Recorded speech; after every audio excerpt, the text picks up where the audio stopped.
ঠিক আছে, আমরা শুরু করি। আমাদের আজকে হচ্ছে ফল 25 সেমিস্টারের প্রথম ক্লাস আপনাদের সাথে। আপনারা হচ্ছেন আজকে আমাদের সাথে প্রথম ক্লাসে 102 ব্যাচের জি থেকে কে পর্যন্ত ব্যাচ। আপনাদের সাথে আমার খুব বেশি পরিচয় নেই কারোর সাথেই। সিয়াররা হয়তো অফিসে আসছিলেন, আহ, কাউকে কাউকে দেখেছি। আমার সাথে যেহেতু আগে ক্লাস ছিল না, ওকে চিনেন কিনা আমি জানি না, আশা করি চিনেন। তারপরেও আমি একটু পরিচয় দিচ্ছি। আমি আব্দুল মুকিত, লেকচারার হিসেবে আছি department of civil engineering, world university of বাংলাদেশে। কাজ করছি প্রায় 2 বছরের উপরে, 2 বছর, 2.5 বছর হয়ে যাচ্ছে প্রায়। তো নর্মালি আমি স্ট্রাকচারাল ইঞ্জিনিয়ারিং রিলেটেড যে কোর্সগুলো আছে এই ধরনের কোর্সই নিয়ে থাকি। এইবার আমি প্রথম নিচ্ছি মেকানিক্স অফ সলিডস 2 কোর্সটা, আপনাদের সাথেও প্রথম ক্লাস। আরো পরিচয় যদি বলি, আমি আমার BSc in civil engineering complete করেছি ইউনিভার্সিটি অফ এশিয়া প্যাসিফিক থেকে 22-তে, এবং মাস্টার্স করছি বুয়েটে স্ট্রাকচারাল ইঞ্জিনিয়ারিং। এই হচ্ছে সংক্ষিপ্ত পরিচয়। আপনাদের সাথেও আস্তে আস্তে পরিচিত হব। কোর্সটা যদি শুরু করি, আজকে আমাদের প্রথম ক্লাস। আজকে আমরা একটা ইন্ট্রোডাকশন দিব এই কোর্সটা আসলে কি। আপনারা মেকানিক্স অফ সলিডস 1 করে এসেছেন, তাই না? জি স্যার। মেকানিক্স অফ সলিডস 1 যেটা, এই কোর্সে যে ব্যাপারগুলো ছিল, shear force diagram, bending moment diagram, তাছাড়া স্ট্রেস, বিভিন্ন টাইপের স্ট্রেস, স্পেশালি ফ্লেক্সারাল স্ট্রেস, তাই না? তারপর স্ট্রেইন, ডিফ্লেকশন, এই জিনিসগুলো শিখে আসছেন। মেকানিক্স অফ সলিডস 2 ওইটাই, ওই আগের কোর্সেরই কন্টিনিউয়েশন। সিলেবাস অলমোস্ট কাছাকাছি। আরো কিছু নতুন টপিক অ্যাড হচ্ছে। মূলত মেকানিক্স অফ সলিডস 1 এবং 2 একই কোর্স, সিলেবাস অনেক লেন্দি হয়ে যায়, যার কারণে এটাকে দুইটা কোর্সে ভাগ করে পড়ানো হয়। আমরাও এভাবেই পড়েছি, সব ইউনিভার্সিটিতে এভাবে পড়ানো হয়, দুইটা কোর্স আকারে। যাই হোক, আমরা যদি সিলেবাসটা দেখি, আমাদের মেকানিক্স অফ সলিডস 2, এখানে একটা এস আছে, অনেকেই ভুলটা করে থাকে, সলিড লিখে solids. Mechanics of solids S আছে, এটা খেয়াল রাখবেন। কোর্স কোড হচ্ছে 604। বিএনকিউএফ এর কোর্স কোডটা আর একটু বড়, এই কোর্স কোডটা আমার মুখস্থ নেই। এই কোর্সের ক্রেডিট আওয়ার হচ্ছে 3 ক্রেডিট আওয়ার্স এর। এটা একটা থিওরি কোর্স। তো এই কোর্সে আমাদের যে অ্যাসেসমেন্ট ক্রাইটেরিয়া হবে সেটা অন্যান্য থিওরি কোর্সের মতোই অ্যাসেসমেন্ট ক্রাইটেরিয়া হবে। কুইজ থাকবে, ফোরাম থাকবে, মিড টার্ম থাকবে, অ্যাসাইনমেন্ট থাকবে, ফাইনাল থাকবে, সবকিছুই থাকবে। ঠিক আছে? তো আপনারা অলরেডি জানেন থিওরি কোর্সের অ্যাসেসমেন্ট ক্রাইটেরিয়া কি কি থাকে এবং কি রকম হয়। ওইরকমই থাকবে আসলে। আমরা যদি সিলেবাসটা একটু দেখি, এই কোর্সের সিলেবাসে মেইনলি আহ 2-3টা টপিক কভার করা হয় একটু বিস্তারিত। যেমন প্রথমেই ডিফ্লেকশন অফ বিমস, বিমের ডিফ্লেকশন সম্পর্কে আলোচনা করা হবে। বিভিন্ন রকমের মেথডে আমরা বিমের ডিফ্লেকশন বের করতে পারি, ওই মেথড গুলো আমরা দেখব। অ্যানালাইসিস অফ টরশন, টরশনের জন্য যে অ্যানালাইসিস, যেটা SM1 বা মেকানিক্স অফ সলিডস 1 এ ছিল না, এটা SM2 তে আছে। অ্যানালাইসিস অফ টরশন, টরশন বা টুইস্ট, যেটাকে আমরা বাংলায় মোচড় বলি, মোচড়। আহ, আপনারা মোচড় খুব ভালো মতোই বুঝবেন।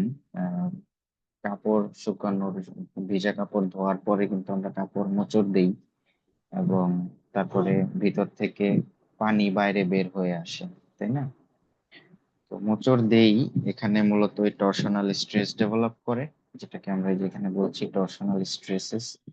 তো ভিজা কাপড়ে যখন আমরা মোচড় দেই তখন এর ভিতরে টরশনাল স্ট্রেস ডেভেলপ করে এবং ভিতরের পানি বাইরে বের হয়ে আসে। ঠিক আছে? এটা একটা এক্সাম্পল বললাম, আমরা আরো অনেক বিস্তারিত পড়াশোনা করব। Torsional stress in shaft, tubes and helical spring. তিন ধরনের মেম্বারের ক্ষেত্রে, তিন ধরনের স্ট্রাকচারাল কম্পোনেন্টের ক্ষেত্রে আমরা টরশন দেখব। শ্যাফটের ক্ষেত্রে, টিউবের ক্ষেত্রে এবং হেলিক্যাল স্প্রিং, স্প্রিং এর ক্ষেত্রে টরশন দেখব। তো স্প্রিং এর টরশন আমার মনে হয় আপনারা মেকানিক্স অফ সলিডস ল্যাব করেছেন, এসএম ল্যাব C502, এটা কি আপনারা করেছেন এসএম ল্যাব? স্যার লিখতে হয় না স্যার, স্যার লিখতে হয় করেছেন নাই নাকি না। করা হয়? আচ্ছা, করা না হলে করা হবে। তো এসএম ল্যাবেই হেলিক্যাল স্প্রিং এর যে টরশন, এটা ল্যাবেও করানো হয়, একটা এক্সপেরিমেন্ট আছে। আর তাছাড়া থিওরিটিক্যাল পার্টে যা যা আছে, প্রবলেম কিভাবে থাকে, সলভ কিভাবে করতে হয়, এগুলো তো আমরা এই কোর্সে দেখবই। এটা হচ্ছে টরশনের একটা, দুইটা টপিক আমরা বললাম, ডিফ্লেকশন অফ বিমস এবং টরশন। টরশন, বিমের ডিফ্লেকশন বিভিন্ন মেথডে আমরা দেখব। টরশন আবার তিন ধরনের মেম্বারের ক্ষেত্রে দেখবো, শ্যাফট, টিউব এন্ড স্প্রিং। তারপরে আমরা দেখব হচ্ছে কম্বাইন্ড স্ট্রেস। কম্বাইন্ড স্ট্রেস মূলত শিয়ার স্ট্রেস, নর্মাল স্ট্রেস, সব ধরনের স্ট্রেসের কম্বিনেশন যে কোনো একটা স্ট্রাকচারাল মেম্বারের উপরে থাকে। আহ, আমরা যত ধরনের স্ট্রাকচারাল মেম্বার বা কম্পোনেন্ট চিন্তা করি, প্রত্যেকটা কম্পোনেন্টের ক্ষেত্রেই আমরা দেখা যায় যে নর্মাল স্ট্রেস, শিয়ার স্ট্রেস, এগুলো আলাদা আলাদা ভাবে ম্যাথমেটিক্যালি চিন্তা করি এবং সলভ করি। কিন্তু আহ, বেশিরভাগ ক্ষেত্রেই আমরা ফিল্ডে যখন এই স্ট্রাকচার গুলো সার্ভিসে থাকে বা এই মেম্বার গুলো যখন সার্ভিসে থাকে ফিল্ডে, বেশিরভাগ ক্ষেত্রেই আমরা দেখি যে তারা কম্বাইন্ড স্ট্রেস কন্ডিশনে থাকে। মানে তার মধ্যে নর্মাল স্ট্রেসও থাকে, আবার শেয়ার স্ট্রেসও থাকে, বিভিন্ন রকমের স্ট্রেসের একটা কম্বিনেশন তার মধ্যে থাকে। সো আমাদেরকে এই স্ট্রেসের যে কম্বিনেশন, এটাকে আমরা কম্বাইন্ড স্ট্রেস বলছি। কম্বাইন্ড স্ট্রেসেস এর ব্যাপারেও আমরা আলোচনা করব। আরো কিছু স্পেশাল বিষয় থাকবে এই কম্বাইন্ড স্ট্রেসেস এর ভিতরেই, যেমন transformation of stresses and strain, Mohr circle and its applications, এই ধরনের বিভিন্ন টপিক আমরা কভার করব। Analysis and design of columns. Column জিনিসটা কি, কলামের অ্যানালাইসিস কিভাবে হয়, ডিজাইন কিভাবে হয়, কলামে কি কি জিনিস আমাদেরকে চিন্তা করতে হয়। আহ, এটা নট নেসেসারি যে আমাদের শুধু বিল্ডিং এর কলামই হতে হবে, বিল্ডিং ছাড়াও আরো অন্যান্য বিভিন্ন স্ট্রাকচারে কলাম থাকতে পারে।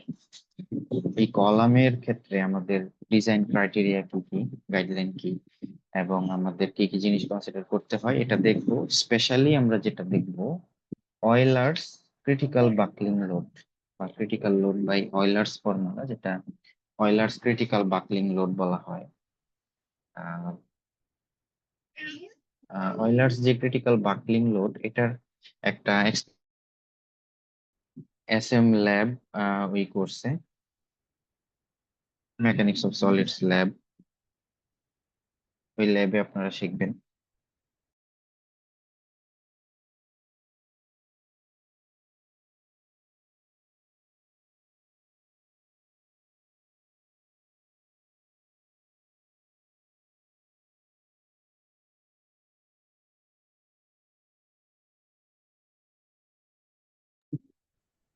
তো স্যার কিছু শোনা যাচ্ছে না। হ্যাঁ, আমি কিছু বলিনি, আহ, একটু বলুন।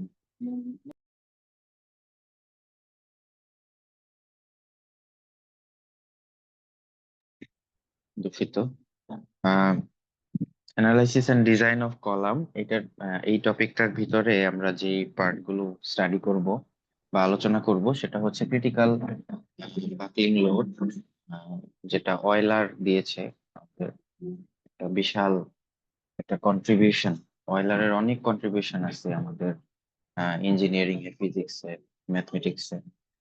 তো এর মধ্যে এটা একটা অয়েলারের ক্রিটিক্যাল বাকলিং লোড। এটাকে বাকলিং অফ কলামস আমরা দেখব, এম্পিরিক্যাল ফর্মুলা দেখব, ইন্টারমিডিয়েট কলামস, এক্সেন্ট্রিক্যালি লোডেড কলাম, বিভিন্ন রকমের কলামের ক্ষেত্রে আমরা দেখব। এই হচ্ছে আমাদের সিলেবাস। এটা রেফারেন্স বুক হচ্ছে R.C. হিবলারের মেকানিক্স অফ ম্যাটেরিয়ালস বই আছে 10th এডিশন, এটা হবে আমাদের রেফারেন্স বুক। তো আমাদের কোর্স আউটকাম হচ্ছে তিনটা। ওয়ান হচ্ছে ডিফ্লেকশন শিখবো, বিমের ডিফ্লেকশন কিভাবে ক্যালকুলেশন করতে হয়, জিনিসটা কি ব্যাখ্যায় বুঝবো। কোর্স আউটকাম টু হচ্ছে torsional stresses in shaft, tube and helical spring এর যে পার্টটা, সেটা AICSD স্ট্যান্ডার্ড অনুযায়ী। এবং কলামের ডিজাইন, যেটা স্পেশালি আমরা বাকলিং নিয়ে কথা বলবো, সেটা হচ্ছে আমাদের থার্ড কোর্স আউটকাম। এবং এই কোর্স আউটকাম গুলো আমাদের দুইটা প্রোগ্রাম আউটকামকে ইন্ডিকেট করে, যেটা PO2 এবং PO3। PO2 এবং PO3 হচ্ছে মূলত problem analysis, design and development, এই দুইটা প্রোগ্রাম আউটকামকে কভার করে। ওকে, এখন আমরা যদি আজকে আমরা পড়াশোনা আসলে করব না, আমরা সিলেবাসটাই একটু আলোচনা করব। ডিফ্লেকশন অফ বিমস এই জিনিসটা যদি আমরা একটু দেখতে চাই,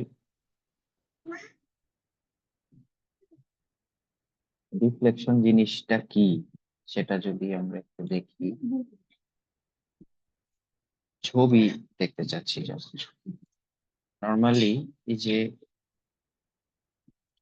যদি আমরা এরকম হয় একটা বিমের উপরে যদি আমরা লোড দেই, এই বিমটা এরকম ভাবে ডিফ্লেক্টেড হয়ে যাবে। তো বিমের ডিফ্লেকশন কিরকম হবে এটা বিভিন্ন ধরনের ক্রাইটেরিয়ার উপর ডিপেন্ড করে। যেমন তার শেপ কিরকম, তার সাপোর্ট কন্ডিশন কিরকম, লোডটা কোন ডিরেকশনে দেওয়া হচ্ছে, লোডের লোড কিরকম অ্যাপ্লাই করা হয়েছে, পয়েন্ট লোড নাকি ইউডিএল নাকি ইউভিএল, কোন ধরনের লোড অ্যাপ্লাই করা হচ্ছে, এইসব বিষয়ের উপর ডিপেন্ড করে। তাছাড়া এই বিমটার বা এই মেম্বারটার ম্যাটেরিয়াল কি, যেমন এটা কি স্টিলের নাকি কাঠের নাকি কনক্রিটের, কোন ধরনের ম্যাটেরিয়াল, এই ম্যাটেরিয়ালের উপরও ডিপেন্ড করে। মানে একটা বিম, এটার উপরে যদি লোড অ্যাপ্লাই করা হয়, এরকম ভাবে ডিফ্লেক্টেড হয়ে যাবে, বাঁকা হয়ে যাবে, তার শেপের চেঞ্জ আসবে।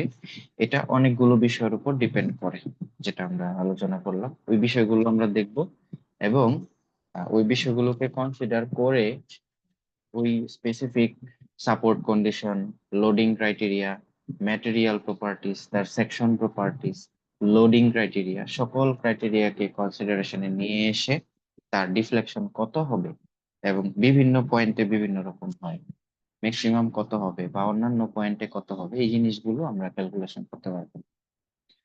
এটা একটা। আরেকটা হচ্ছে আমরা যদি টর্শন দেখি,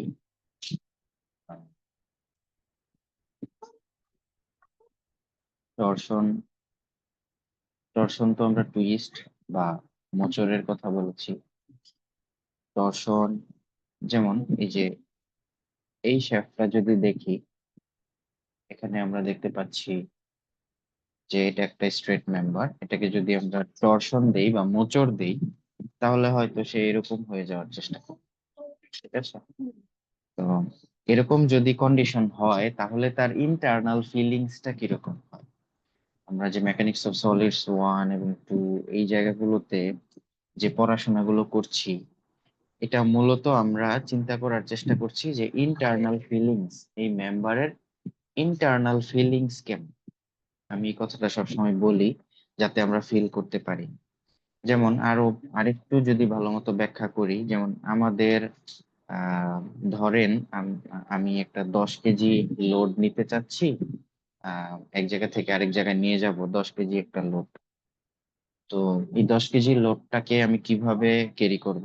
আমি আমার হাতে ক্যারি করতে পারি, পিঠে ক্যারি করতে পারি, মাথায় ক্যারি করতে পারি, ঘাড়ে ক্যারি করতে পারি, তাই না? বিভিন্ন ভাবে ক্যারি করতে পারি। তো এক এক জায়গায় ক্যারি করলে আমাদের যেই ব্যাকবোন বা আমাদের হাত, আমাদের পা, আমাদের মাথা বা ঘাড়, বিভিন্ন রকম তার ফিলিংস হবে। যেমন ধরেন আমি যদি মাথায় লোডটা নিই, তাহলে সম্পূর্ণ লোডটা সোজা আমার ব্যাকবোনে ফিলিংস আসবে, আমার পায়ে ফিলিংস আসবে। কিন্তু আপনি যদি চিন্তা করেন, মাথায় লোড নিলাম কিন্তু আমার হাতের আঙ্গুলে কিরকম ফিলিংস হচ্ছে, তখন কি কোনো ফিলিংস হবে হাতের আঙ্গুলে? লোড নিলাম মাথায়, কিন্তু আমার হাতের আঙ্গুলে কি কোনো ফিলিংস হবে ইন্টারনালি? কোনো কিছু ফিল করতে পারবো ওই লোডের জন্য?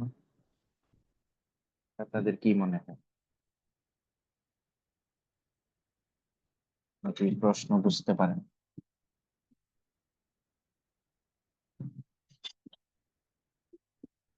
আপনারা ক্লাসে নাই নাকি আমি ক্লাসে? ফিল করতে পারবো না স্যার, ফিল আর করতে ফিল পারবো হবে না। না স্যার। ফিল হবে না স্যার। আচ্ছা।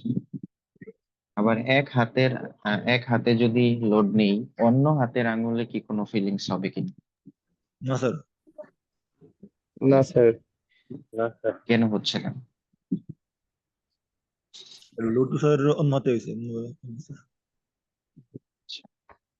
তো আমি হাতে যখন লোডটা ক্যারি করতেছি, এই লোডটা 10 কেজি লোড আলটিমেটলি মাটির উপর চাপ করতেছে, তাই না?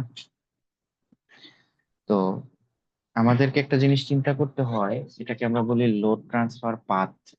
কোন পাথ বরাবর লোডটা, আমার হাতের লোডটা মাটিতে ট্রান্সফার হলো, সেই পাথ বরাবর আমাদের ফিলিংসটা হবে। যেমন আমি হাতে যদি লোড নেই, তাহলে আমার হাতের আঙুল, তারপরে হাতের কনুই থেকে শুরু করে ঘাড়, কাঁধ হয়ে, মেরুদণ্ড হয়ে, পা হয়ে, তারপর মাটিতে লোডটা ট্রান্সফার হচ্ছে, তাই না? আমার শরীরের ওজন যত, বডি ওয়েট, এর সাথে যখন আমি হাতে আরো 10 কেজি লোড নিলাম, টোটাল ওয়েট আরো 10 কেজি বেড়ে গেল না? জি এটা স্যার। কিভাবে হলো? মূলত আমার হাতে লোড নেয়ার কারণে একটা পাথ বরাবর, একটা রাস্তা বরাবর ওই লোডটা পায়ের মাধ্যমে মাটিতে ট্রান্সফার হচ্ছে। তো এই লোড ট্রান্সফার পাথটা যেই বরাবর যাচ্ছে, ওই বরাবরই কিন্তু আমাদের ফিলিংসটা হবে। আপনি চিন্তা করেন, আপনি হাতের লোডটা নিলে আপনার হাতের আঙুল, কনুই, ঘাড়, কাঁধ, মেরুদণ্ড, কোমর, পা, এই জায়গাগুলোতে কিন্তু আপনি ফিল করতে পারবেন যে আপনি 10 কেজি একটা লোড আপনার উপর চাপিয়ে দেওয়া হয়েছে, আপনার হাতে 10 কেজি একটা লোড নিলেন, তাই না? আবার অপোজিট হাতে আপনি কিন্তু ফিল করতে পারবেন না, কারণ এই লোড ট্রান্সফার পাথটা ওই অপর হাতে যাচ্ছে না। বুঝতে পেরেছেন ঘটনা? তো এই লোড ট্রান্সফার পাথ যদি আপনি বুঝতে পারেন, ফিল করতে পারেন, তাহলে আপনি বুঝতে পারবেন আপনার ইন্টারনালি কোথায় কিরকম ফিল হচ্ছে, ইন্টারনাল ফিলিংসটা কেমন হচ্ছে। একই রকম ভাবে আমরা যখন কোনো একটা স্ট্রাকচারাল মেম্বারের উপরে লোড চাপাই, বিভিন্ন ধরনের লোড হতে পারে, কম্প্রেসিভ লোড হতে পারে, টেনসাইল লোড হতে পারে, সেটা আহ টর্শন হতে পারে, ঠিক আছে? বিভিন্ন ধরনের লোড আমরা চাপাতে পারি। ওই লোড চাপানোর কারণে ওই মেম্বারটার ভিতরে ইন্টারনালি সে কিরকম ফিল করতেছে, আমরা যেরকম ফিল করি, ওই মেম্বারটা কিরকম ফিল করতেছে, ওই ফিলিংসটাকেই আমি বলছি internal feelings of the structural member due to external load, external loads, ঠিক আছে? তো ইন্টারনাল ফিলিংসটাকে আমরা তো ফিল করতে পারি, আমাদের ব্রেইন আছে, আমরা বুঝতে পারি যে অনেক বেশি স্ট্রেস হয়ে যাচ্ছে, অনেক বেশি লোড চাপানো হয়ে গেছে, অনেক কম লোড চাপানো হয়ে গেছে। তো এই স্ট্রাকচারাল মেম্বারটা তো আর বলতে পারে না। তাকে যদি আমি কোয়ান্টিফাই করতে চাই, মানে কোনো নাম্বার দিয়ে এক্সপ্রেস করতে চাই, সে আসলে কিরকম ফিল করতেছে ইন্টারনালি, ওই ফিলিংসটাকে যদি আমরা নাম্বারের মাধ্যমে প্রকাশ করতে চাই, তাহলে আমরা 4 ভাবে প্রকাশ করতে পারি: axial force, shear force, bending moment এবং টরশন। এই 4টাই হচ্ছে কোন একটা স্ট্রাকচারাল মেম্বারের ইন্টারনাল ফিলিংস, যেটা আপনি নিজেও ফিল করতে পারবেন। যেমন আমরা যদি আরেকটু এক্সপ্রেস করি, কোন একটা ওই 10 কেজি লোডটাকে যদি আপনার মাথায় চাপিয়ে দেওয়া হয়, তাহলে আপনার মেরুদণ্ডে কি চাপ অনুভূত হবে না? উপর থেকে নিচের দিকে চাপ দিচ্ছে। এটা আমরা ওই মেরুদণ্ডের এই ফিলিংসটাকে আমরা বলতে পারি এক্সিয়াল ফিলিংস বা এক্সিয়াল ফোর্স। এই মেরুদণ্ডে আমাদের যে স্ট্রেসটা ডেভেলপ করবে, সেটাকে আমরা এক্সিয়াল স্ট্রেস বলতে পারি, ঠিক আছে? আবার আমি ডান হাতে যদি 10 কেজি একটা লোড নেই, আমরা কি ডান দিকে কাত হয়ে যাব না কিছুটা? অনেক বাম দিকে একটু আমাদেরকে ঠেলে রাখতে হবে, আমাদের বডিটাকে একটু বাম বাম দিকে চাপায় চাপায় রাখতে হবে, যাতে আমি ডান দিকে হেলে না যাই, এরকম কি আপনারা ফিল করেছেন কখনো? নিচে করছে স্যার। আমি যেই জিনিসটা বোঝাতে চাচ্ছি এটা কি আপনারা বুঝতে পারছেন কিনা একটু স্যার বুঝতেছি রেসপন্স স্যার। করলে আমার জি বুঝতে স্যার সুবিধা বুঝতে হবে। পারতেছি স্যার। তো ডান হাতে যদি আমি 10 কেজি লোড নেই তাহলে তো আমি একটু ডান দিকে হেলে যাব, তাই না? হেলে যাচ্ছি। জি স্যার। আবার এটাকে কাউন্টার করার জন্য অনেক সময় আমরা বাম হাতটা একটু উপরের দিকে তুলে দেই, বাম দিকে একটু হেলে থাকার চেষ্টা করি। এই যে এই ধরনের প্রবলেমটা হচ্ছে, এটা কিন্তু আমার মেরুদণ্ডটাকে সে ডান দিকে একটা বেন্ডিং দিচ্ছে, ডান দিকে বেন্ড হয়ে যাচ্ছে, বাঁকা হয়ে যাচ্ছে। ঠিক আছে, এটা মূলত টরশনের জন্য বেন্ডিং হচ্ছে, এই লোডের জন্য বেন্ডিং হচ্ছে এবং টরশন হচ্ছে আমার মেরুদণ্ড। আহ আমার বডিটা ডান দিকে মোচড় খেয়ে যাচ্ছে এবং আমার মেরুদণ্ডের বেন্ডিং হয়ে যাচ্ছে, বাঁকা হয়ে যাচ্ছে, এবং এটা কিন্তু আমরা ফিল করতে পারি। এবং এটাকে কাউন্টার করার জন্য আমি যদি এরকম করি, ডান হাতে 5 কেজি নিলাম, বাম হাতে 5 কেজি নিলাম, তাহলে কিন্তু আবার বেন্ডিং হবে না। তাহলে আমি সোজা স্ট্রেট চলে যেতে পারবো। এটা কি আপনারা ফিল করতে পারছেন বা পারতেছি কখনো স্যার। এরকম করেছেন? জি স্যার বাস্তব আচ্ছা, অভিজ্ঞতা। এটা মূলত কেন হচ্ছে? এই যে আমরা ইন্টারনাল ফিলিংস চিন্তা করে ডান দিকে একটা বাম দিকে একটা লোডকে সমানভাবে ডিস্ট্রিবিউট করে যদি দিতে পারি, তাহলে আমাদের ওই টরশনটা বা বেন্ডিংটা আসবে না, টরশনাল স্ট্রেস বা বেন্ডিং স্ট্রেসটা ডেভেলপ করবে না। ঠিক আছে, তখন আমরা ওই 10 কেজি মিলেই এক্সিয়াল আবার হয়ে যাবে। তো এই যে ইন্টারনাল যে ফিলিংস আমাদের বডিতে হয়, আমাদের পায়ে হয়, যে স্ট্রেস ডেভেলপ করে এই লোডের জন্য, এই ইন্টারনাল ফিলিংস গুলো আমাদের এই স্ট্রাকচারাল মেম্বারের ভিতরেও হয়। সেটাকে আমরা ম্যাথমেটিক্যালি যদি কোয়ান্টিফাই করতে চাই, এক্সপ্রেস করতে চাই, নিউমেরিক্যাল কোনো ভ্যালু দিয়ে যদি এক্সপ্রেস করতে চাই, তাহলে আমাদের 4 ধরনের ফিলিংস চিন্তা করতে হয়। এই ফিলিংস গুলাকেই আমরা ক্যালকুলেশন আপনারা SM1 এ করেছেন এবং আমরা SM2 তে করবো। SM1 এ করেছেন axial force, shear force, bending moment, আর SM2 তে আমরা করব টরশন। এই 4 ধরনের ইন্টারনাল ফিলিংস আমাদের স্ট্রাকচারের ভিতরে ক্লিয়ার? তো axial force, shear force, bending moment এই জিনিসগুলো আপনারা শিখেছেন। আমরা SM2 তে আহ টরশন সম্পর্কে জানবো এবং স্ট্রেস সম্পর্কে জানবো। Normal stress, shear stress. Shear stress বিভিন্ন কারণে হতে পারে, ল্যাটারাল লোডের জন্য হতে পারে, কম্প্রেসিভ বা টেনসাইল লোডের জন্য হতে পারে, টরশনের জন্য হতে পারে। এই জিনিসগুলো আমরা এখানে দেখি। তো টরশন যে জিনিসটা বলতে চাচ্ছিলাম, টরশনের ক্ষেত্রে আমরা সিলেবাসে বলেছি 3টা জিনিস: shaft, tubes and helical spring. এখানে আমরা যা দেখতে পাচ্ছি, এই যে এটা একটা শ্যাফট, এটা একটা শ্যাফট। ঠিক আছে, এটা একটা শ্যাফট। এই ধরনের যে লম্বা যে মেম্বার, এই ধরনের মেম্বার গুলোকে আমরা বলি শ্যাফট। ওকে, আবার আমরা যদি টিউব দেখি, টিউব মানে হচ্ছে শ্যাফটের মতোই কিন্তু ভিতরে থাকবে ফাঁকা। যেমন এই যে এটা একটা টিউব, টিউব বা আমরা পাইপ বলতে পারি। ঠিক আছে, এই যে ভিতরে ফাঁকা, বাইরের অংশটাতে ম্যাটেরিয়াল আছে আর ভিতরের একদম কোরের জায়গাগুলোতে ফাঁকা। এই ধরনের ম্যাটেরিয়ালকে আমরা বলতে পারি টিউব। ঠিক আছে, আপনারা আশা করি এই ধরনের টিউব দেখেছেন। টিউব বিভিন্ন রকমের হতে পারে, এই রেক্টেঙ্গুলার হতে পারে, সার্কুলার হতে পারে, বা অন্য যে কোনো শেপের হতে পারে, বিভিন্ন ইরেগুলার শেপের হতে পারে। যেমন এই যে এটা একটা টিউব, মাঝখানে ফাঁকা, একটা টিউব মাঝখানে ফাঁকা।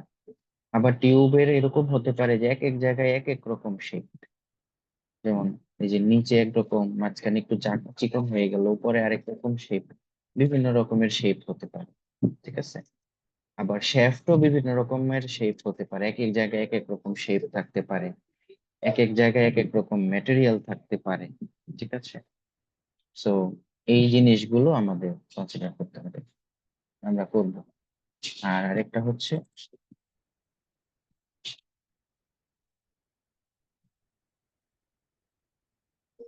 Helical spring. যদি দেখি, আপনারা তো স্প্রিং চিনেন, অলরেডি, এই যে স্প্রিং, স্প্রিং, ঠিক আছে। এই স্প্রিং এ যে আমরা লোড অ্যাপ্লাই করি তখন এই স্প্রিং এরকম দুই দিক থেকে চেপে যায়, তখন তার ভিতরে যেই ধরনের স্ট্রেস ডেভেলপ করে, টরশনাল স্ট্রেস মূলত ডেভেলপ করে, সেই জিনিসগুলো আমরা দেখবো। So, তিন ধরনের মেটেরিয়াল মেম্বার থেকে, শ্যাফট, টিউব এন্ড স্প্রিং। তারপরে আমরা কম্বাইন্ড স্ট্রেস এর বিষয়গুলো আমরা দেখব, যে বিভিন্ন ধরনের নরমাল স্ট্রেস, শিয়ার স্ট্রেস কিভাবে হয়, মোর্স সার্কেল, এগুলো এখন দেখছি না, পরে দেখবো। আমরা যদি বাকলিং অফ কলামস চিন্তা করি, ধরেন একটা রড, হ্যাঁ, একটা রড, আপনারা তো ডিপ্লোমাতে রডের টেনজাইল স্ট্রেংথ টেস্ট করেছেন, তাই না? যেমন আপনারা বিভিন্ন রডের গ্রেড জানেন, রিইনফোর্সমেন্ট বা রিবারের গ্রেড জানেন, 60 গ্রেড, 72 গ্রেড, মানে 60 KSI সে স্ট্রেস নিতে পারে, তাই না? 60 KSI সে কখন স্ট্রেস নিতে পারবে? যখন তার কোন রকম ডিফরমেশন, ডিফ্লেকশন হবে না, সে পারফেক্টলি ওই লোডটাকে ক্যারি করতে পারবে তখন। কিন্তু যদি দেখি আমরা বাস্তবে কি হয়, এই ধরনের একটা রড, তার উপরে যদি এরকম লোড দেওয়া হয়, কম্প্রেসিভ লোড, দেখা যাবে একটু পরেই সে বাঁকা হয়ে যাবে। বাঁকা হয়ে গিয়ে সে কিন্তু এরকম বাঁকা হয়ে আহ আর ওই লোডটাকে নিতে পারবে না। মানে আমরা যদি আস্তে আস্তে লোড বাড়াই, তাহলে কি হবে? দেখা যাবে যে ওই লম্বা মেম্বারটা, একটা বিম মানে কিন্তু আপনাদের এরকম চিন্তা করবেন না যে কনক্রিট দিয়ে ভিতরে রিবার দিয়ে ঢালাই করে এরকম কলাম বানাতে হয়। আসলে কলাম কিন্তু এরকম নয়, একটা রড দিয়েও আমি একটা কলাম চিন্তা করতে পারি, ঠিক আছে। তো কলামের ডেফিনেশনটা আমরা পরে আলোচনা করছি, কলাম জিনিসটা কি। তো আমরা বলছিলাম একটা রড, যদি এটা 60 গ্রেডের একটা রড হয়, বা এটার স্ট্রেংথ হয় 60 KSI, যেটা হচ্ছে 60 KSI পরিমাণে স্ট্রেস নিতে পারবে 60 কিপ পার স্কোয়ার ইঞ্চ। তার মানে হচ্ছে ওই রডের ক্রস সেকশনাল এরিয়া যদি হয় 1 ইঞ্চি স্কোয়ার, যেমন 9 নাম্বার বার, আপনারা জানেন 9 নাম্বার বারের এরিয়া হচ্ছে 1 ইঞ্চি স্কোয়ার, তাই না?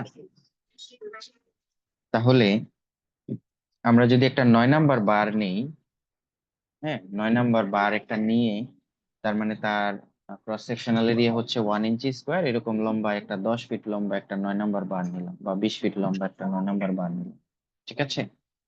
এখন ওই 9 নাম্বার বারের এটা যদি 60 গ্রেড হয়, তার মানে সে 60 KSI স্ট্রেস নিতে পারবে, তার মানে 60 কিপ লোড নিতে পারবে পার স্কোয়ার ইঞ্চ এরিয়াতে। তো এটা যেহেতু 9 নাম্বার বার, তার এই ক্রস সেকশনাল এরিয়া তো 1 ইঞ্চি স্কোয়ার হচ্ছে, তার মানে সে কতটুকু লোড নিতে পারবে? 60 কিপ লোড নিতে পারবে। 60 কিপ মানে 60 কিলো পাউন্ড বা 60,000 পাউন্ড লোড নিতে পারবে। আসলে ওই 9 নাম্বার বারটা প্র্যাকটিক্যালি যদি আমি চিন্তা করি, 10 ফিট বা 20 ফিট লম্বা একটা 9 নাম্বার বার যদি আমি নেই, সে আসলে ওই 60 কিপ লোড নিতে পারবে না।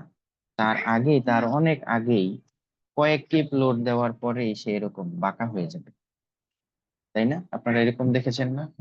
হ্যাঁ, এরকম বাঁকা হয়ে যায়, মেম্বার এরকম বাঁকা হয়ে যায়। সেরকম বাঁকা যদি হয়ে যায়, তাহলে তো সে আর 60 কিপ লোড নিতে পারবে না, তাই না? এইটাকে আমরা বলি নন লিনিয়ারিটি বা জিওমেট্রিক নন লিনিয়ারিটি। এটাকে আমরা বলি বাকলিং। যে একটা কলাম, তার যেই ক্যাপাসিটি হওয়ার কথা ছিল, সে যে পরিমাণ লোড নেওয়ার কথা ছিল, আমরা ল্যাবে টেস্ট করে দেখেছি যে সে ওই 9 নাম্বার বার, স্টিলের বার 60 গ্রেডের যদি হয়, তাহলে সে 60 KSI স্ট্রেস নিতে পারবে। আসলে সে 60 KSI স্ট্রেস নেওয়ার অনেক আগেই এই কলামটা বাঁকা হয়ে যাবে, মানে তার জিওমেট্রিটা সোজা নাই, বাঁকা হয়ে গেছে, জিওমেট্রিক নন লিনিয়ারিটি চলে আসছে, যার কারণে সে কিন্তু আর ওই 60 কিপ লোড নিতে পারবে না। এই যে এই ব্যাপারটা, এটাকে আমরা বলছি বাকলিং অফ কলামস, বা এই যে এই ধরনের বাঁকা হয়ে যাওয়া, বেন্ড হয়ে যাওয়া কলামের বাকলিং, এটাকে আমরা বলি, ঠিক আছে। সো এতে আমরা কি দেখলাম? আসলে কোন একটা কলাম বা কোন একটা স্ট্রাকচারাল মেম্বার তার অ্যাকচুয়ালি তার যে ক্যাপাসিটি আমরা ল্যাবে টেস্ট করে বা ক্যালকুলেশন করে অ্যানালাইসিস করে পাই, সেটা আসলে ফিল্ডে গিয়ে আমরা পাই না, এই জিওমেট্রিক নন লিনিয়ারিটি বা বাকলিং এর কারণে।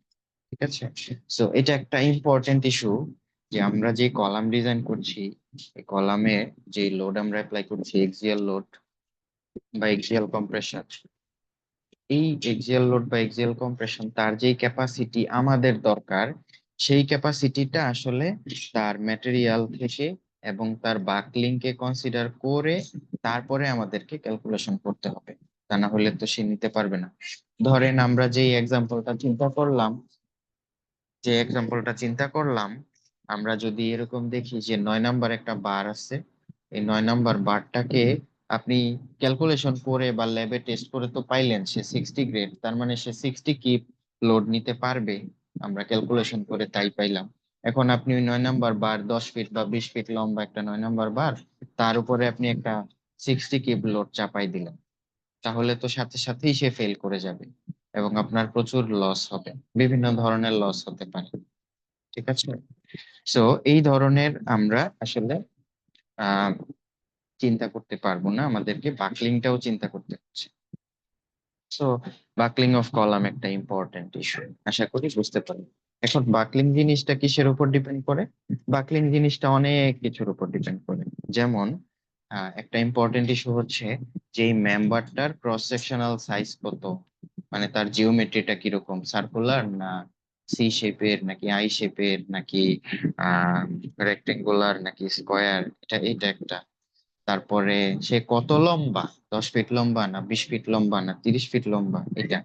আপনাদের কি মনে হয় 10 ফিট লম্বা কলাম বা 9 নাম্বার বার, এটার কি বাকলিং আগে হবে নাকি 20 ফিট লম্বা কলামটার বাকলিং আগে হবে? আপনাদের কি আচ্ছা, মনে 20 হয়? ফিট লম্বা। 20 ফিট। তার মানে যত বেশি লম্বা হবে, সে আসলে তার লোড লোড ক্যারি করার ক্যাপাসিটি আসলে কমে যাবে, তাই না? মেম্বার কিন্তু একই, ম্যাটেরিয়াল সেম, তার জিওমেট্রি সেম, কিচ্ছু চেঞ্জ করতেছি না, কিন্তু বেশি লম্বা হইলে সে তার লোড নেয়ার ক্যাপাসিটিটা কমে যাচ্ছে কলামের ক্ষেত্রে। মানে এটা কিন্তু কম্প্রেশন মেম্বার, কলাম বলতে আমরা মূলত কম্প্রেশন মেম্বারকে বোঝাচ্ছি, এবং বাকলিং কিন্তু কম্প্রেশন মেম্বারের ক্ষেত্রেই হবে। আপনি চিন্তা করেন, এটা যদি টেনশন মেম্বার হতো, তাহলে ওই 9 ফিটে 9 নাম্বার বার যেটা, এটা 10 ফিট লম্বা হোক আর 20 ফিট লম্বা হোক, এটা কিন্তু ম্যাটার করতো না। যদি এটা টেনশন মেম্বার হতো, তাহলে কিন্তু সে ওই যে 60 কিপ লোডই নিত। কিন্তু কম্প্রেশন মেম্বার হওয়ার কারণে সে এরকম বাঁকা হয়ে যাচ্ছে এবং সে কিন্তু 60 কিপ লোড আর নিতে পারতেছে না, তার ক্যাপাসিটিটা কমে গেল। সো বাকলিং মূলত হয় কম্প্রেশন মেম্বারে। Okay, so compression member not necessary এরকম খাড়া ভার্টিক্যালি হতে হবে, কম্প্রেশন মেম্বার হরিজন্টালও হতে পারে, বিভিন্ন রকম ডিরেকশনে সে থাকতে পারে, তার অ্যালাইনমেন্ট যে কোনো রকম হতে পারে, মূলত তার কম্প্রেশন মেম্বার হলেই হলো। ঠিক আছে, এখন এই কম্প্রেশন মেম্বারের ক্ষেত্রে আপনারা যেরকমটা চিন্তা করলেন যে 10 ফিট লম্বা যে বার আছে, 9 নাম্বার বার, তার সে যেটুকু লোড নিতে পারবে, ওই একই রকম 9 নাম্বার বার যদি আমরা 20 ফিট লম্বা নিই, তাহলে সে কিন্তু অনেক কম লোড নিতে পারবে। তার মানে লেন্থ, এটা একটা ফ্যাক্টর। আরেকটা ফ্যাক্টর হচ্ছে ইম্পর্টেন্ট, যেটা সাপোর্ট কন্ডিশন। হিঞ্জ সাপোর্ট হতে পারে, ফিক্স সাপোর্ট হতে পারে, বা ফ্রি এন্ড হতে পারে, বিভিন্ন রকম সাপোর্ট কন্ডিশন থাকতে পারে। এই সাপোর্ট কন্ডিশন একটা ফ্যাক্ট করে। তো সাপোর্ট কন্ডিশন কিভাবে ম্যাটার করে, এই জিনিসগুলো আমরা পরবর্তীতে আলোচনা করব। আপনারা ওই এসএম ল্যাবেও এই বাকলিংটা টেস্ট করবেন বিভিন্ন রকম সাপোর্ট কন্ডিশনের জন্য, ফ্রি এন্ড, তারপরে fixed hinge, hinge fixed, hinge hinge, বিভিন্ন রকমের সাপোর্ট কন্ডিশনের জন্য আপনারা ল্যাবেও টেস্ট করবেন, আমরাও আলোচনা করব। তো এই যে এটা একটা প্রবলেম, আমরা প্র্যাকটিক্যালি ফিল্ডে দেখলাম যে কোন একটা কম্প্রেশন মেম্বার তার যে ক্যাপাসিটি পাওয়ার কথা, সেটা আসলে পাচ্ছি না, আমরা বাকলিং হয়ে যাচ্ছে। এই ক্যাপাসিটিটা যে কমে গেল, এই জিনিসটা অয়লার ব্যাখ্যা করেছে। সো অয়লারের এই ব্যাখ্যাটা আমরা করবো, এটা একটা ইম্পর্টেন্ট ইস্যু। আপনারা এই মেকানিক্স অফ সলিডস, এই জিনিসটা কেন শিখবেন, আমি যদি এখন এই ব্যাপারে একটু আলোচনা করি। আপনারা তো সিভিল ইঞ্জিনিয়ার হচ্ছেন, সিভিল ইঞ্জিনিয়াররা বিভিন্ন রকমের স্ট্রাকচার নিয়ে কাজ করে থাকে। নট নেসেসারি যে স্ট্রাকচারাল ডিজাইনার হতে হবে, আপনারা স্ট্রাকচারাল ডিজাইনার হতে পারেন অনেকে, কেউ আর্কিটেকচারাল ফার্মে কাজ করবেন, কেউ কনস্ট্রাকশনে কাজ করবেন, তাই না? কেউ হচ্ছে সুপারভিশনে, কেউ প্রজেক্ট ইঞ্জিনিয়ার হিসেবে কাজ করবেন, কেউ হচ্ছে আহ, কি বলে কোয়ালিটি অ্যাসুরেন্সে কাজ করবেন, কিউসি, আবার কেউ কোয়ান্টিটি সার্ভেইং কিউএস এ কাজ করবেন। আপনারা বিভিন্ন রকমের কাজ করবেন। এখন এই যে স্ট্রাকচারাল মেম্বার, সে ইন্টারনালি কিরকম ফিল করে, এই যে কেন এই ঘটনাগুলো ঘটে, এই জিনিসগুলি যদি আপনারা ফিল করতে না পারেন নিজে থেকে, কোনো একটা স্ট্রাকচার দেখে, তাহলে কিন্তু আপনার একটা নলেজ গ্যাপ থাকবে, এবং এই নলেজ গ্যাপটা আপনাকে আজীবন বয়ে বেড়াতে হবে। আমরা ফোর্থ ইয়ারে আপনাদের থিসিস করতে হয়, আপনারা জানেন। আমরা ফোর্থ ইয়ারে অনেক থিসিস স্টুডেন্ট পাই, যারা একটা কথা আমাদেরকে সব সময় বলে, স্যার আমরা অনলাইনে ক্লাস করেছি, আমরা কিছু বুঝি না, আমরা কিছু পারি না, এই ধরনের একটা কথাবার্তা বলে। কিন্তু এটা আসলে কতটুকু সঠিক আমি জানি না। তো আমি আপনাদের প্রতি আমার কথা থাকবে যে আপনারা এই ধরনের আর যেন বলতে না হয়, এই ব্যাপারে সচেতন থাকবেন। এবং আপনারা যে একটা BSc in civil engineering degree নিয়ে যাচ্ছেন, এটা কেন করতেছেন? BSc in civil engineering degree কেন করতেছেন? আপনারা তো ফিল্ডে ইঞ্জিনিয়ারিং কাজটা করবেন, তাই না? তো ফিল্ডে যদি ইঞ্জিনিয়ারিং এর কাজটা আপনারা করেন, এটা ডিজাইন হতে হবে এমন না, সিভিল ইঞ্জিনিয়ারিং রিলেটেড যে কোনো কাজ হতে পারে। এই কাজটা যেহেতু ফিল্ডে গিয়ে আপনি করবেন, এখন এই নলেজ গ্যাপটা যদি আপনার থেকে যায়, তাহলে আপনি কিন্তু ফিল্ডে গিয়ে কোনো না কোনো ভাবে আটকে যাবেন। ঠিক আছে? এবং আপনি টিচারকে যেরকম বলতে পারতেছেন স্যার পারি না, বুঝি নাই, বা আমি পরীক্ষায় কোনো কারণে খারাপ করে ফেলছি, আপনি যখন ফিল্ডে আপনার বসের কাছে বলবেন, তখন কিন্তু এইভাবে বলতে পারবেন না। তখন কিন্তু এই লজ্জাটা আপনাকেই পেতে হবে, তাই না? নাকি অন্য কেউ পাবে? আপনাকে পেতে হবে। তো আমি বলবো যে আপনারা পড়াশোনায় একটু সিরিয়াস হবেন, এবং এই মেকানিক্স রিলেটেড যে কোর্স গুলো আছে, এগুলো একেবারেই আমাদের সিভিল ইঞ্জিনিয়ারিং এর কোর্স, এবং এই কোর্স গুলোর সাথে অনেকগুলো কোর্স জড়িত, যেমন SM1 SM2। এই কোর্স গুলো আপনারা থার্ড ইয়ার ফোর্থ ইয়ারে যত কোর্স করবেন, সকল কোর্সে কাজে লাগবে। ওই কোর্সে যারা টিচাররা পড়াবেন, বা অনেক সময় হয়তো আমিও পড়াবো কোনো কোর্স, বা আমাদের অন্যান্য কলিগরা আপনাদেরকে পড়াবেন, তখন ওনারা হয়তো বলবেন যে আপনারা SM1-এ এই জিনিসটা পড়ে আসছেন, ওইটার উপর বেসিস করে আমরা এই কাজটা করছি। তখন আপনাকে কিন্তু এই SM1-এ যে কাজটা করানো হয়েছে, যে পড়াটা শেখানো হয়েছে, যে টপিকটা, বা SM2-তে যে টপিকটা কভার করা হয়েছে, এটা কিন্তু আপনাকে ওই পরবর্তীতে থার্ড ইয়ার বা ফোর্থ ইয়ারের কোর্সে আর পড়ানো হবে না, আরো এর পরের অংশটা পড়ানো হবে। ঠিক আছে? তো এই জিনিসটা আপনারা সবসময় একটু মাথায় রাখবেন, যে সিভিল ইঞ্জিনিয়ারিং এ আপনারা 4 বছর যাবত যা যা পড়তেছেন, সবকিছু মিলে হচ্ছে সিভিল ইঞ্জিনিয়ারিং, কোনোটাই বাদ দেওয়ার সুযোগ নাই। ঠিক আছে? সবকিছু মিলে একটা প্যাকেজ পড়াশোনা, সবগুলো কোর্স মিলে একটা প্যাকেজ। হ্যাঁ, সবগুলো কোর্স মিলে একটা সিভিল ইঞ্জিনিয়ারিং। ওকে? সো একটা কোর্স বাদ দিয়ে আরেকটা কোর্স চিন্তা করা, এরকম করলে আপনারা কিন্তু পরবর্তীতে দেখবেন যে পিছিয়ে পড়তেছেন। ওকে? সো আমি বলবো যে এই SM1 এর মতো SM2, এই কোর্সটা খুবই গুরুত্বপূর্ণ, যেটা স্ট্রাকচারাল অ্যানালাইসিস, স্ট্রাকচারাল ডিজাইন, এবং পরবর্তীতে যে কোর্স গুলো আসবে আপনাদের, সেকেন্ড ইয়ারে কোর্স থাকতে পারে, থার্ড ইয়ারে, ফোর্থ ইয়ারে যে কোর্স গুলো আসবে, ওই কোর্স গুলো খুবই আহ, গুরুত্বপূর্ণ। সেই কোর্স গুলোর জন্য এই কোর্সটা খুবই গুরুত্বপূর্ণ। ঠিক আছে? এই হচ্ছে আজকের কথা। আমি যা বললাম, মূলত আজকে আমরা সিলেবাসটাই আলোচনা করলাম। আর পরীক্ষার ব্যাপারে যদি বলি, আপনাদের কুইজ হবে, 2-3টা কুইজ আমি নিব। কিছু পড়াশোনা করে নেই, তারপরে কুইজ নিব। অ্যাসাইনমেন্ট থাকবে, অ্যাসাইনমেন্ট জমা দিবেন। মিড টার্মে 15% মার্কস থাকবে, এবং রিটেন এক্সাম হবে। আর ফাইনাল এক্সাম হবে MCQ। হ্যাঁ, ফাইনাল এক্সামটা MCQ বলে খুব বেশি আহ খুশি হওয়ার কিছু নেই, কারণ ফাইনাল এক্সামে আপনাদের রোল ওয়াইজ ম্যাথমেটিক্যাল প্রবলেম গুলাকে সেট করা হবে, এবং রোল ওয়াইজ নাম্বার ভেরিয়েশন থাকবে, অনেক সময় রোল ওয়াইজ নাও থাকতে পারে। যে কোনো ধরনের ভ্যালু, র্যান্ডম ভ্যালু থাকতে পারে। সো আপনাকে ক্যালকুলেশন করেই আনসার করতে হবে, যদিও অপশন দেয়া থাকবে। আর আরেকটা বিষয় হচ্ছে, উম, আপনি যদি খুব ভালো মতো প্র্যাকটিস না করেন তখন কিন্তু ইয়া হবে না। আরেকটা ব্যাপার হচ্ছে যে একজনের সাথে আরেকজনের কোশ্চেন মিলবে না, র্যান্ডম কোশ্চেন থাকবে। একজনের সাথে আরেকজনের কোশ্চেন যখন মিলবে না তখন আপনি আরেকজনের হেল্প নিতে পারবেন না। আরেকটা ব্যাপার হচ্ছে, অনেকে চিন্তা করে যে আমরা চ্যাট জিপিটি বা ডিপসিক এই ধরনের বিভিন্ন এআই টুলের হেল্প নিয়ে কোশ্চেনের আনসার হয়তো করে ফেলতে পারবো খুব ইজিলি। আসলে এখন পর্যন্ত চ্যাট জিপিটি বা ডিপসিক এর যেই কন্ডিশন, তাদের যে ক্যাপাসিটি, তারা আসলে এত কিছু এখনো করতে পারে না। হুম, অনেক ক্ষেত্রেই, এবং তারা বলেও না যে আমরা পারতেছি না। সে কিছু একটা আনসার বের করে দেয়, এবং সেটা ভুলও হতে পারে। ঠিক আছে। সো এই ধরনের জিনিসগুলো একটু মাথায় রাখবেন। আমরা চাইবো যে আপনারা একটু পড়াশোনা করবেন, পড়াশোনায় যে কোনো ধরনের প্রবলেম আমাকে জানাবেন। আর আরেকটা বিষয় হচ্ছে, আপনারা অনেকেই এই ইঞ্জিনিয়ারিং ফিল্ডে জব করেন। আপনারা জব করতে গিয়ে বিভিন্ন প্রবলেমও হয়তো ফেস করেন। এই স্ট্রাকচার রিলেটেড বিভিন্ন এই ধরনের আলোচনাও আমরা ক্লাসে করতে পারি, যে আমরা কি ধরনের প্রবলেম ফেস করি ওইখানে, ডিফ্লেকশন, টরশন বা বাকলিং রিলেটেড কোন ইস্যু আছে কিনা। এই ধরনের বিভিন্ন আলোচনা কিন্তু আমরা ক্লাসে করতে পারি। ঠিক আছে। সো আপনারা ফিল্ডে যে কাজগুলো করেন, এই কোর্সটা একেবারেই ফিল্ডের সাথে রিলেটেড।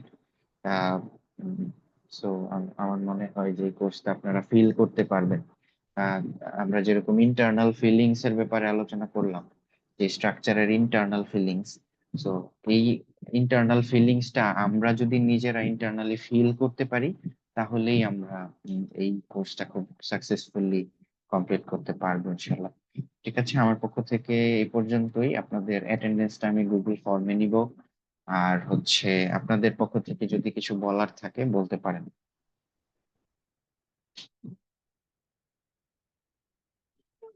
আপনাদের কিছু বলার আছে? আসসালামু আলাইকুম স্যার। ওয়ালাইকুম আসসালাম, বলেন। স্যার এটা পিডিএফ শিটটা কি ইয়াতে পারবো, ফোরামে পাবো? বুঝিনি, কি শিট? যেটা দিয়ে পড়াইছেন স্যার, ওই পিডিএফ শিটটা কি ইয়াতে পাবো, ফোরামে, ই লার্নিং এ? ফোরামে? ফোরামে পাবেন না, ই লার্নিং এ দেয়া আছে। এটা তো আমি জাস্ট সিলেবাস দেখালাম, সিলেবাসটা আপনি ই লার্নিং এ পাবেন। কোথায় পাবেন? ওকে এই যে ওবি বেস সিলেবাস, শুরুতেই পাবেন। ঠিক আছে। আর রেফারেন্স বুক যেটা, এই হিবলারের মেকানিক্স অফ ম্যাটেরিয়ালস এর বইটা, এটা আপনারা অনলাইনে অ্যাভেলেবেল পাবেন। এবং আমি বলবো যে এই হিবলারের বইটা আপনারা নীলক্ষেত থেকে কিনে ফেলবেন। ইউএস এর একটা বই। এই বইটা অনেক দাম কিনতে, কিন্তু নীলক্ষেতে ফটোকপি বই কিনতে পাওয়া যায় মোটামুটি 200-300 টাকার মধ্যেই আপনি বইটা কিনতে পাবেন। ঠিক আছে, এটা হচ্ছে ব্যাপার। আর অনলাইনে পিডিএফ পাওয়া যায়, আমিও পিডিএফ দিতে পারবো আপনাদেরকে, অসুবিধা নেই। আর কিছু বলার ছিল? আমি অ্যাটেন্ডেন্সের জন্য একটা গুগল ফর্মের লিংক দিয়েছি, এটা আপনারা fill করে দিলেই আমার কাছে অ্যাটেন্ডেন্সটা চলে আসবে। ঠিক আছে, আপনারা সবাই ভালো থাকেন। আমাদের এই ক্লাসটা প্রতি সোমবারে রাত 9টায় শুরু হবে, এবং এই ক্লাসটা হবে 1.5 ঘন্টা মিনিমাম, 10:30 পর্যন্ত ক্লাসটা হবে। ঠিক আছে। আজকে আমরা মোটামুটি ওভারঅল একটা আইডিয়া নেওয়ার চেষ্টা করেছি। তো আজকে আমরা ক্লাসটা এখানে শেষ করছি, কারো কিছু বলার নেই থাকলে